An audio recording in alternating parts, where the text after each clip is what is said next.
Beritakanlah firman, siap sedialah baik atau tidak baik waktunya. Shalom, puji Tuhan, karena Tuhan saja kita boleh ada lagi dalam perenungan firman di hari ini.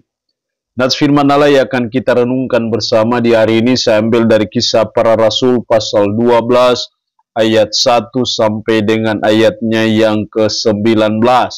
Secara khusus saya akan baca 16 sampai 19, firman-Nya berkata demikian.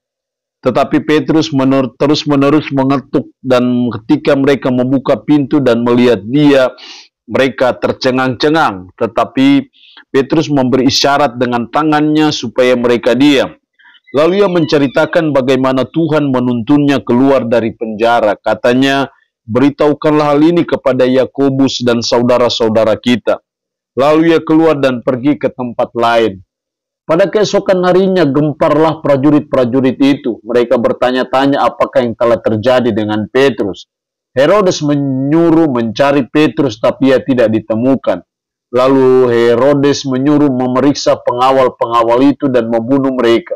Kemudian ia berangkat dari Yudea ke Kaisarea dan tinggal di situ. Demikian kebenaran firman-Nya di hari ini yang secara khusus mengajar, menasihati kita mengalami mujizat Tuhan. Saya percaya mujizat Tuhan masih berlaku baik hari ini, sekarang, sampai selama-lamanya, karena si pembuat mujizat Yesus Kristus tidak pernah berubah dari dahulu, sekarang, sampai selama-lamanya. Karena itu mujizat masih tetap ada, mujizat masih tetap berlaku. Dan kita semua ada waktu, ada saat-saat tertentu untuk kita mengharapkan mengalami mujizat Tuhan. Atau mungkin juga akhir-akhir ini, saat-saat ini kita ada dalam pergumulan dan kita berharap mujizat dari Tuhan. Dan saya percaya mujizat itu tetap berlaku. Lalu pertanyaannya adalah, bagaimana supaya kita bisa mengalami mujizat Tuhan seperti yang dialami oleh Petrus ketika dia ada di penjara dalam pengawalan yang super ketat, tapi akhirnya malaikat menjumpai dia dan memimpin dia bisa sampai keluar penjara, bahkan rantai yang mengikat dia bisa terputus. Itu semua karena mujizat Tuhan bagi Petrus. Lalu pertanyaannya adalah, apa yang membuat Petrus bisa mengalami mujizat seperti itu? Apa rahasianya supaya kita pun bisa mengalami mujizat Tuhan itu? Kita belajar dari Kisah Para Rasul pasal 12 ini. Ada dua hal penting yang saya coba amati dari nats ini. Yang pertama dalam ayat 5. Demikianlah Petrus ditahan di dalam penjara, tetapi jemaat dengan tekun mendoakannya kepada Allah. Perhatikan di situ, tetapi jemaat dengan tekun mendoakannya kepada Allah. Juga dalam ayat 12, dan setelah berpikir sebentar, pergilah ia ke rumah Maria, ibu Yohanes yang disebut juga Markus. Di situ banyak orang berkumpul dan berdoa. Disinilah kita melihat akan kuasa doa itu berlaku. Jadi saya percaya hal yang pertama untuk kita bisa mengalami mujizat Tuhan, yang pertama kita harus bertekun dalam doa.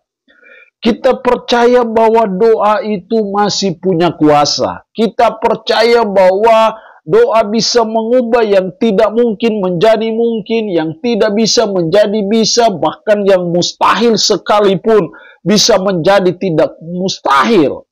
Itulah suatu kekuatan doa. Hal yang penting dalam doa di sini kita melihat, tetapi jemaat dengan tekun. Tekun artinya mereka terus-menerus mendoakannya. Tekun artinya tak putus-putusnya mereka terus berdoa kepada Allah. Dan saya percaya inilah kunci sehingga Petrus mengalami mujizat dari Tuhan. Jadi hal yang pertama supaya kita mengalami mujizat Tuhan, yang pertama kita harus bertekun dalam doa.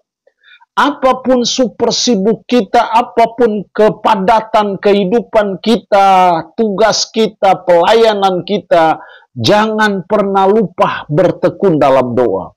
Karena dalam ketekunan dalam doa itu ada suatu kuasa yang luar biasa, dan kuasa itulah yang mengakibatkan adanya mujizat Tuhan.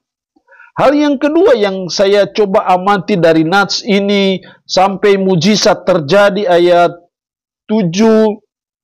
Tiba-tiba berdirilah seorang malaikat Tuhan dekat Petrus, dan cahaya bersinar dalam ruang itu. Malaikat itu menepuk Petrus untuk membangunkannya. Katanya, bangunlah segera. Maka gugurlah lantai itu dari tangan Petrus. Lalu kata malaikat itu kepadanya, ikatlah pinggangmu dan kenakanlah sepatumu.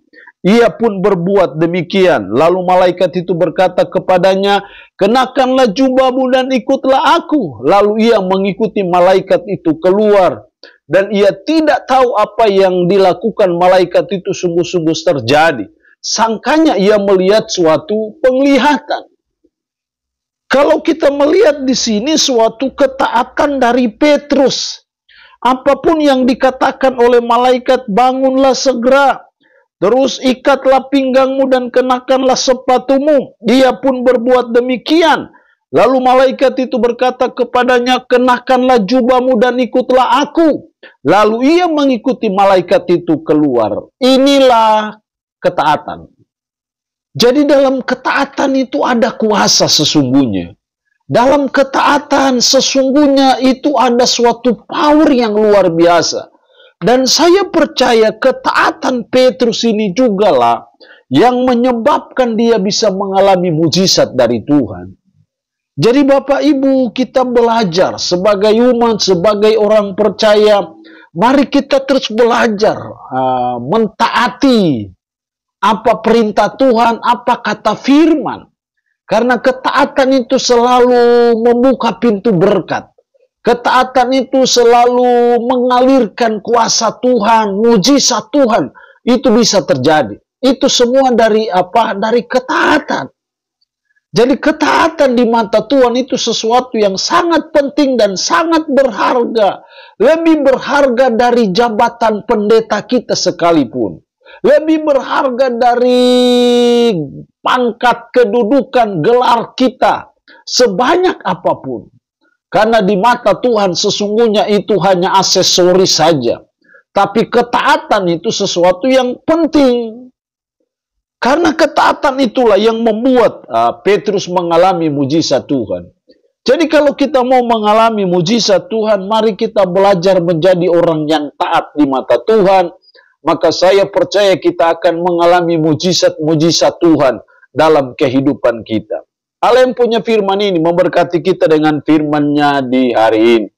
Amin. Mari kita berdoa, puji syukur untuk firman-Mu hari ini. Yang mengajar dan menasihati kami mengalami mujizat Tuhan. Supaya kami bisa mengalami mujizat Tuhan, maka kami harus tekun dalam doa. Dan kami harus menjadi orang yang taat. Roh-Mu yang kudus tanamkan dan meteraikan firman dalam hati dan pikiran kami. Dan sanggupkan kami untuk bisa memberlakukan firman ini dalam hidup kami sehari-hari. Berkat Tuhan bagi umat-Mu yang mendengarkan renungan harian di hari ini. Yang sakit, hamba berdoa dalam nama Yesus. Tuhan lawat, Tuhan jamah, Tuhan nyatakan mujizat-Mu sehingga kita boleh mengalami kesembuhan dari Tuhan dan puji syukur dinaikkan kepadamu ya Tuhan. Terpujilah nama-Mu, dalam nama Tuhan Yesus Kristus kami berdoa. Amin. Shalom. Tuhan Yesus memberkati kita dengan firman-Nya di